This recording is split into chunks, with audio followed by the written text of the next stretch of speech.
dwaro mar neno ni okobedo gi jochung' e kombe ma ODM nie gimbi. Chalago kano telne kod jakom ODM Gladys Wanga e kinde lamo e kanisa mar Full Gospel mantie Muhoroni odiochieng' ma kawuono. Giwacho ni gidhi pedho dwaro maggi e yo makare e kinde twak mag loso winjruok madhi e yiero 2027. Kana tieno ntiere kod ler. Jotelogo manolimo kanisa mar Full Gospel mani Muhoroni e kaunti ma Kisumu ne oteno bath jakom duond od buch siasa mar ODM Gladys Wanga kama ne gikawe thuolo mar kwedo dwaro mar duond od buch siasa mar UDA bedo gi jochung' e kuonde ma ODM nie gimbi. And as we face the next election, we are facing that election focused and strong. And if we are going to any negotiation table, we are going as equal partners, not as a weaker party. And so we have resolved that we are going to strengthen our grassroots. We are ready to die for zoning. I want to correct, the Secretary General of UDA spoke yesterday condemning our pursuit for zoning. And I want to tell him that zoning there's no negotiation when it comes to zoning.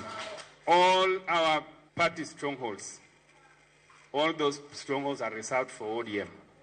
Minimum precondition for negotiation and engagement with the UDA is that there will be compulsory zoning of our regions.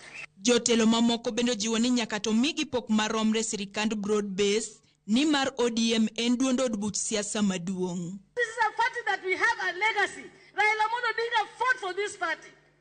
And we all fought. My people, we must come out strongly. And as ODM, we must defend our areas and our regions. And make sure that ODM is in every position as strong as we can be. And we are not going to sing songs of praise to anybody. It is up to us to protect our leaders and to protect the party. Party en gimoro maduong' adwaro na nyiso.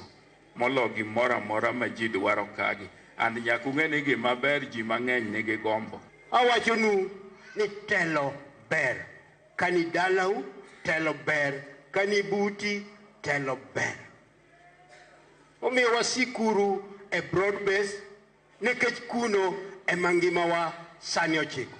Jakom ODM bende otiyo gi thuolono e seyo jatend piny machon Uhuru Kenyatta kuom donje weche mag siasa. Tumeona ndugu yetu mkubwa ambaye pia amekuwa rais wa Kenya, Mheshimiwa Uhuru Kenyatta.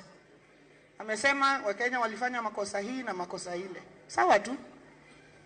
Mimi swali ambayo niko nayo, Mheshimiwa Uhuru, huyu President Ruto alikufanyanga makosa gani?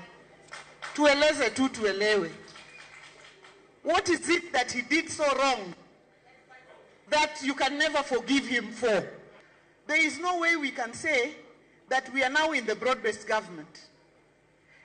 We leave the broad-based government and go to the opposition so that we can come back to the government. Does that make sense? Moko kuom gi bende kwayo oganda joluo mondo bed motegno ni mar sirikal mar broad base okelo dongruok mathoth e alwora ma Nyanza. Onge ng'ama nong'eyo nodichieng' moro dichopi ma wan gi waziche mwaloso go wagogo mbaka kendo wabudhogo. To wan nyaka gi jokombe nyaka mag telo kaka mar budget minyalo kuodho ne niket nandara moketi. Nyasaye ber koso ber. Duto jotelo go nyiso chung' margi motegno e sirikal mar broad base mayande mosenindo Raila Odinga weyogie kendo gin go gi geno. Carolina Tieno, Ramogi TV, Kisumu. Dakika 20